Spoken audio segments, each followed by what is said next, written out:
কেমন আছেন প্রিয় দেশবাসী? সবাইকে আমার আন্তরিক অভিনন্দন।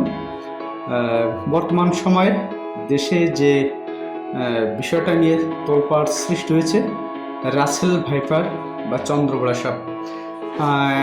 এখন আমরা এটাকে রাসেল ভাইপার নামটা শুনছি, কিন্তু আমরা ছোটোবেলায় এটি জেনে আসছি, চন্দ্রবোড়া সাপ নামে জেনে আসছি এবং চিনে আসছি, বা আমরা ছোটোবেলায় দেখে আসছি যে চন্দ্রবোড়া সাপটি গায়ে চক্র, বড় বড় ছাপা চক্র, লালচে কালচে হলুদ বর্ণের সাপটি বা ধূসর বর্ণের ধান খেতে আইলের পরে থাকে। সাধারণত ইঁদুর খেয়ে এরা জীবনযাপন করে। তবে এর বিষাক্ততার পরিমাণ বলতে গেলে, এ যদি কাউকে একবার কামড়ায় তার আর বাঁচার আশা থাকে না। অর্থাৎ আমরা ছোটোবেলায় দেখেছি যে চন্দ্রবোড়া সাপে কামড়িয়েছে তো তার বাড়ি আর ওঝা কবিরাজ কেউ যেত না। যদিও বা ওঝা কবিরাজ বলতে আসলে মানুষের একটা মনের বিশ্বাস, আসলে বিষধর সাপে কামড়ালে ওঝার কিছু করার থাকে না, সেটা তো আর আসলে সাধারণ মানুষ বোঝে না।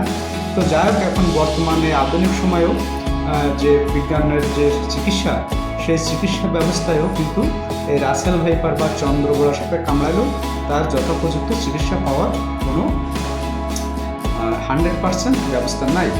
তো দেশের প্রায় 1/3 অঞ্চল জুড়ে বর্তমান রাসেল ভাইপারের বা চন্দ্রবোড়া সাপের আতঙ্ক ছড়িয়ে পড়েছে। সুতরাং আমরা যে যেখানে আছি সেখান থেকে সবাই সতর্ক থাকব। বিশেষ করে বন অঞ্চল, ঘাস, পানির নিচেও অবধি সব জায়গাতেই এদের অবস্থান। শহর অঞ্চলেও এদের অবস্থান, শুধু গ্রামেই নয়। তো আমি এখানে রাসেল ভাইপারের একটি চিত্র আঁকার চেষ্টা করছি। আমি নিজেই দেখেছি রাসেল ভাইপার বা চন্দ্রবোড়া সাপ। আমরা তখন তো রাসেল ভাইপার দেখিনি, তখন দেখেছি চন্দ্রবোড়া সাপ। তো চন্দ্রবোড়া সাপটা আমার নিজের চোখে দেখা যতটুকু ছিল আমি ততটুকু আঁকার চেষ্টা করলাম। ভালো লাগলে কমেন্ট করে জানাবেন এবং শেয়ার করবেন। আশা করি সবাই ভালো থাকুন, সুস্থ থাকুন, সুন্দর থাকুন।